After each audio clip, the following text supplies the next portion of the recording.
మన Chiranjeevi vascular and multi specialty hospital దేశంలోనే best vascular and endovascular facilities and all multi specialty care.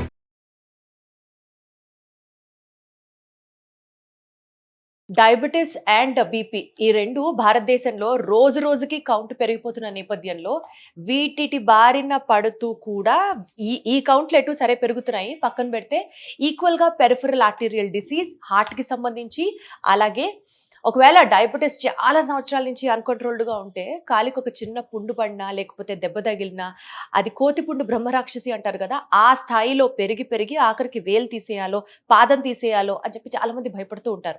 So వీటికి సంబంధించి చిరంజీవి హాస్పిటల్స్లో ఎటువంటి ట్రీట్మెంట్ అందిస్తారు అని ఇక్కడ ఉన్నటువంటి chief vascular and endovascular surgeon doctor Sanjeev Rao గారిని అడిగి తెలుసుకుందాం. సార్ నమస్కారం. నమస్తే sir, India is already known as the diabetic capital of the world.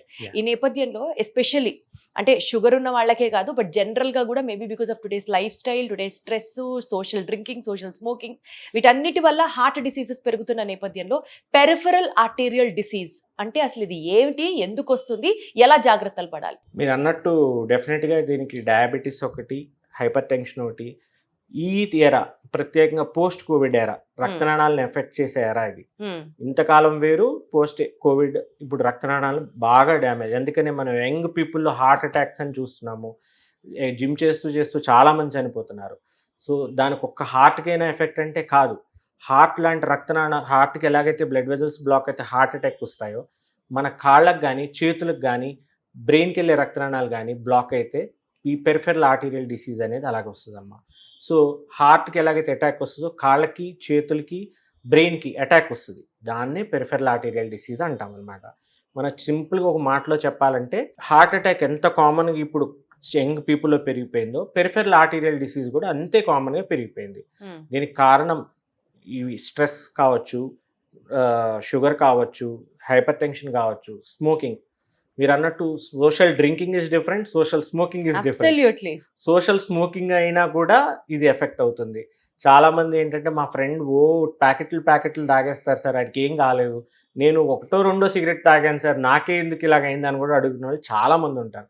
ఒక్క సిగరెట్ కూడా మీ రక్తనాళాలను అంత ఎఫెక్ట్ చేయొచ్చు. ఎందుకంటే కొంతమందికి రోజు వంకాయ తింటారు, ఏమవ్వదు. పడని వాళ్ళకి ఒక్క వంకాయ తిన్నా చాలు వాళ్ళకి ఎలర్జీ వచ్చేస్తుంది. అలాగా స్మోకింగ్ కూడా ఎవరిలో ఎఫెక్ట్ చూపిస్తుంది అనేది ఎవరని చెప్పలేము. ఒకరికి క్యాన్సర్ రావచ్చు, ఒకరికి హార్ట్ అటాక్ రావచ్చు, స్ట్రోక్ రావచ్చు, పెరిఫెరల్ ఆర్టీరియల్ డిసీజ్ రావచ్చు. అది ఒకటో రెండో సిగరెట్తో కూడా జరిగిన వాళ్ళు చాలా మంది ఉన్నారమ్మా. సో సోషల్ స్మోకింగ్ కూడా is very bad. Social drinking ఎంత బ్యాడో సోషల్ స్మోకింగ్ కూడా అంతే bad. Better be away from it. Yeah sir. So ఈ స్మోక్ వల్ల కూడా ఇప్పుడు ఉన్న ఈ పెరిఫెరల్ ఆర్టీరియల్ డిసీజ్ కూడా చాలా ఎక్కువ అవుతుందమ్మా. సో మనకి ఇక్కడ చిరంజీవి హాస్పిటల్స్ లో పెరిఫెరల్ ఆర్టీరియల్ డిసీజ్ కి సంబంధించి what kind of advanced technology we use to cure it or to detect it symptoms, దాని గురించి చెప్పండి సార్.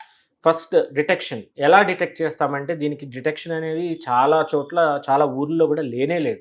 వీళ్ళు ఏంటంటే షుగర్ వల్ల పుండు దాన్ని ఏదో కట్ చేస్తున్నాము, డెవలప్మెంట్ చేస్తున్నాము, ఇక్కడతో అయిపోతుంది మా ట్రీట్మెంట్ అని అనుకుంటున్నారు. లేనే లేదు. ఈ షుగర్ వల్ల ఊరినే పుండు ఎందుకు పడుతుంది? రక్త ప్రసరణలో బ్లాక్ ఉండడం వల్ల చిన్న రక్తనాళాలు టిబియల్ వెజల్స్ అనేది బ్లాక్ అవటం వల్ల మోస్ట్లీ 80 to 90% పీపుల్లో షుగర్ వల్ల ఈ పుండ్లు అనేవి పడతాయి. సో దీన్ని ఎలా డిటెక్ట్ చేయాలి?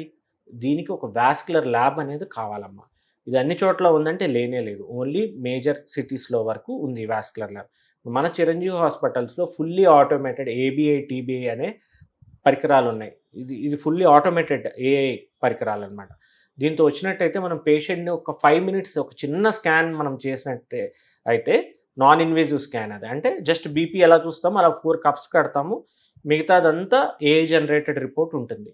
సో ఆ రిపోర్ట్లో మనకి ఏమొస్తుందంటే మన కాళ్ళకి వెళ్తున్న రక్త ప్రసరణ ఎంత పర్సంటేజ్ వెళ్తుంది, ఎంత పర్సంటేజ్ బ్లాక్ అయింది, మీ రక్తనాళం వయసు ఎంత, మీ వయసు ఎంత. మీ వయసు 50 ఏళ్ళు ఉంటే మీ రక్తనాళం వయసు 70 ఏళ్ళు ఉంది అంటే అర్థం ఏంటి? రక్తనాళం త్వరగా ముసలిదవుతుందని. ముసలిదంటే బ్లాక్స్ ఏర్పడుతున్నాయని, అంటే ఫాస్ట్గా దాని డెత్ రెడీగా ఉందని. సో అలాంటి ముందుగానే కనుక్కునే పరికరాలు మనకి ఇక్కడ అందుబాటులో ఉన్నాయన్నమాట. ఫస్ట్ ఆ చిన్న స్కాన్ ఏబిఐ టీబీఐ స్కాన్తో మనం స్కానింగ్ చేయడం జరుగుతుంది. దాంతోపాటు అవసరమైతే డాప్లర్ స్కాన్ అనేది కూడా చేస్తాము. సో ఈ స్కాన్స్తో ఫస్ట్ మనము ఈ డిసీజ్ ఉందా లేదా అన్నది ఫస్ట్ ఐడెంటిఫై చేసుకోవచ్చు. Very good. అలా మనం ఐడెంటిఫై చేస్తే దాంతో సరిపోతుందా అని అనుకుంటే దానికి తగు జాగ్రత్తలు కూడా తీసుకోవాలి. ఇనీషియల్ స్టేజెస్లో అంటే ఫస్ట్ దీని సిమ్టమ్స్ ఎలా ఉంటాయి కూడా మనకు ఒక అవగాహన రావాలి. సో కొంతమందిలో పెరిఫెరల్ ఆర్టీరియల్ డిసీజులు ఉన్న వాళ్ళల్లో స్టార్టింగ్ స్టేజెస్లో క్లాడికేషన్ పెయిన్ అంటాం, అంటే కొద్దిగా దూరం నడిచిన తర్వాత సో వాళ్ళకి నడవలేని స్థితిలో ఉంటారు. మరి కొంతమందికి ఏముంటే సివియర్గా ఉన్నప్పుడు కాళ్ళల్లో బగబగ మంటలు, తిమ్ముర్లు, కూర్చున్నా పడుకున్నా కూడా నిద్ర పట్టలేనంత భయంకరమైన నొప్పి. ఇంకొంతమందిలో ఏంటంటే గ్యాంగ్రీన్, అంటే కాళ్ళల్లో పుండు, మానాన్ పుండు కింద ఉండడము, కాళ్ళు వేళ్ళు నల్లపడిపోవటము, కదలికలు ఆగిపోవటము, ఇవన్నీ కూడా దీని సిమ్టమ్స్ అనమాట, పెరిఫెరల్ ఆర్టీరియల్ డిసీజ్. సో ఇలాంటి సిమ్టమ్స్ ఉన్న వాళ్ళకి వెంటనే మేము ఈ పై స్కాన్స్ చేసుకొని ఒక డయాగ్నోసిస్కి వస్తాం. సార్ ఇప్పుడు మీరు చెప్పినటువంటి ఈ పుండ్లు పడ్డాలు కానివ్వచ్చు, అంటే ఎవరైతే మొత్తం పాదం తీసేయాలనుకుంటున్నారు, సేమ్ ఇలాంటి కండిషనే డయాబెటిక్ ఫుట్ అనే ఒక కండిషన్లో కూడా కనిపిస్తూ ఉంటాయి కదా sir. How do we differentiate? And diabetic foot అంటే ఏంటి? అది మళ్ళీ కొత్త చాప్టర్ కంప్లీట్గా. లేదమ్మా, ఈ రెండింటిని ఒక విడదీయలేని బంధం కింద మనం చెప్పుకోవచ్చు. సో ఏంటంటే ఇవి రెండు బెస్ట్ ఫ్రెండ్స్ అనమాట. సో డయాబెటిక్ ఫుట్ దగ్గర ఉన్నప్పుడు పెరిఫెరల్ ఆర్టీరియల్ డిసీజ్ ఉంటుంది, పెరిఫెరల్ ఆర్టీరియల్ డిసీజ్ కాంపొనెంట్ లో డయాబెటిక్ ఫుట్ ఉంటుంది. These are both combined components. ఇది విడదీసి మనం చూడలేమనే చెప్పుకోవచ్చు ఒక మాటలో చెప్పాలంటే. సో డయాబెటిక్ ఫుట్ అంటే ఓన్లీ షుగర్ వల్ల చిన్న పుండు పడి అది ఇన్ఫెక్షన్ అయ్యి ఓన్లీ దానివల్ల అవడం అనేది చాలా రేరు. దానిలో కూడా రక్త ప్రసరణ స్లోగా స్టాప్ అవడం వల్లే ఆ మైక్రో యాంజియోపతి అంటాం, అంటే రక్త ప్రసరణలో బ్లాక్స్ ఏర్పడడం వల్లే ఈ పుండు కూడా పడడానికి ఒక మెయిన్ కారణం. ఇంకొకటి న్యూరోపతి అంటాం, డయాబెటిక్ న్యూరోపతి వల్ల కూడా పుండు పడుతుంది. ఈ రెండు రీజన్స్ ఉంటాయి. సో ఇవి రెండింటిని ఆల్మోస్ట్ ఒకే ఈ జబ్బు కింద మనం చెప్పుకోవచ్చు. కాకపోతే కొంతమందిలో 20-25% పీపుల్లో మాత్రమే డయాబెటిక్ ఫుట్ ఎలోన్ కాంపొనెంట్ ఉంటుంది అనమాట. మిగతా వాళ్ళల్లో రెండు కాంబినేషన్ సిమ్టమ్స్ ఉంటాయి. సార్ మనం అక్కడక్కడ బయట జనాల్ని చూస్తూ ఉంటాం, కొంతమందికి వేళ్ళు తీసేయడం, కొంతమందికి పాదం తీసేయడం. ఇలా కంప్లీట్గా తీసేస్తేనే ఆ పుండు పడిన వేలు కావచ్చు లేకపోతే ఆ పర్టికులర్ ఆర్గన్కి అప్పుడే ట్రీట్మెంట్ జరిగినట్లా సార్? వాటిని సేవ్ చేసుకుంటూ మనకేం ట్రీట్మెంట్స్ లేవా? చాలా మంచి ప్రశ్న అమ్మా. దీని మీద చాలా అవగాహన కూడా కావాలి. డెఫినెట్గా ఈ వీడియో చూస్తున్న వాళ్ళు ఎవరైతే వాళ్ళందరూ కూడా ఇది షేర్ చేయాలి. షుగర్ పుళ్ళు పడినా లేకపోతే కాలు వేళ్ళు పడినా ఫస్ట్ ట్రీట్మెంట్ ఆ ఏలు కాలు తీయటమే కాదండి, దాన్ని మనం కాపాడే ప్రక్రియలు ఇప్పుడు చాలా అందుబాటులో ఉన్నాయి. ఆ వేలు కాలు కానీ అక్కడ తీయించుకున్నట్టయితే మాకు ట్రీట్మెంట్ చేయడం ఇంకా కష్టతరం అవుతుంది. మీ కాలు వేలు పోవటమే కాకుండా మాకు కూడా ట్రీట్మెంట్ చేయడం కష్టం అవుతుంది అనమాట. సో అలా మనం ఇప్పుడు ఉన్న టెక్నాలజీలు ఏంటంటే ఫస్ట్ ఆ రక్త ప్రసరణని ఇంప్రూవ్ చేసుకోవాలి. దాన్ని మనం ఎలా ఇంప్రూవ్ చేసుకోవచ్చు అంటే అడ్వాన్స్డ్గా ఇప్పుడు యాంజియోప్లాస్టీస్ అని వచ్చినాయి.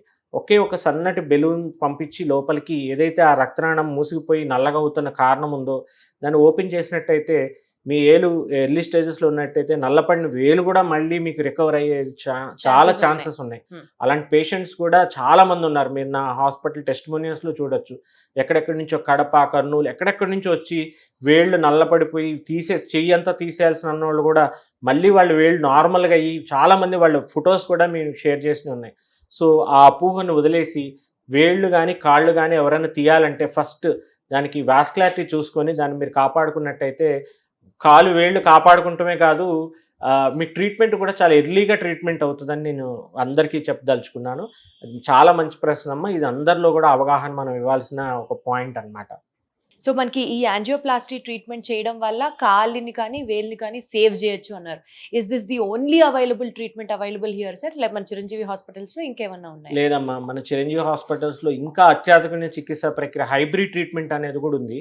మన చిరంజీవి హాస్పిటల్లో మొట్టమొదటిసారిగా ట్విన్ తెలుగు స్టేట్స్లో హైబ్రిడ్ క్యాత్ ల్యాబ్స్ అనేవి కూడా మనకి ఇక్కడ అందుబాటు చేయడం జరిగింది. ఇది హైబ్రిడ్ క్యాత్ ల్యాబ్ అంటే ఏంటంటే మనకి ఒకే థియేటర్లో మనం యాంజియోప్లాస్టీ స్టంటింగ్ చేసుకోవచ్చు, బైపాస్ ఆపరేషన్ కూడా చేసుకోవచ్చు. సో కాంప్లెక్స్ అంటే కొన్నిసార్లు ఓన్లీ కింద రక్తనాళాలు కాకుండా పై భాగంలో ఉన్న రక్తనాళాలు కూడా బ్లాక్ అయ్యే ఛాన్సెస్ ఉంటాయి. అలాంటప్పుడు దానికి పైన ఉన్న భాగానికి స్టంట్తో మేజర్ వెజల్ ఓపెన్ చేస్తాం. కిందున్న భాగం లాంగ్ సిగ్మెంట్ అంటే చాలా దూరం బ్లాక్ ఉన్నట్టయితే అప్పుడు స్టంట్ పనిచేయదు. అలాంటి వాళ్ళల్లో మనం బైపాస్ ఆపరేషన్ చేస్తాం. ఇవి రెండు కలిపి మనం చేయటం వల్ల ఏంటంటే పేషెంట్కి మేజర్ సర్జరీని చాలా చిన్న సర్జరీ కింద మార్చి వాళ్ళు మార్బిడ్ ప్రొసీజర్ని అంటే చాలా రికవరీకి టైం పట్టే ప్రొసీజర్ని ఫాస్ట్ రికవరీ చేయడానికి మనం ఈ హైబ్రిడ్ క్యాత్ ల్యాబ్స్ ఎస్టాబ్లిష్ చేశాము. ఇలా హైబ్రిడ్ ప్రక్రియలతో మనం ఎన్నో కాలు వేళ్ళు పోవాల్సినవి మనం చిరంజీవి హాస్పిటల్స్లో కాపాడడం జరిగిందమ్మా. సూపర్. అంటే ఈ హైబ్రిడ్ క్యాత్ ల్యాబ్స్ గురించి ప్రాబబుల్లీ నేనైతే ఫస్ట్ టైం వింటున్నాను. ఇలా నాలాగా మీకు కూడా చాలా మందికి ఒకవేళ తెలియలేకపోయి ఉండొచ్చు. ఒక్కసారి మీరు చిరంజీవి హాస్పిటల్స్‌కి వచ్చి ఆ ట్రీట్మెంట్ గురించి కనుక్కొని హాయిగా కాలో లేకపోతే వేలో దాన్ని కంప్లీట్‌గా సేవ్ చేసుకొని మీరు ఇంకా చాలా హ్యాపీగా ప్రాస్పర్ అవ్వాలి. ఈ విషయం తెలియని వాళ్ళందరికీ కూడా ఈ వీడియో షేర్ చేయబడాలని మనస్ఫూర్తిగా కోరుకుంటూ thank you so much sir. Thank you అమ్మా.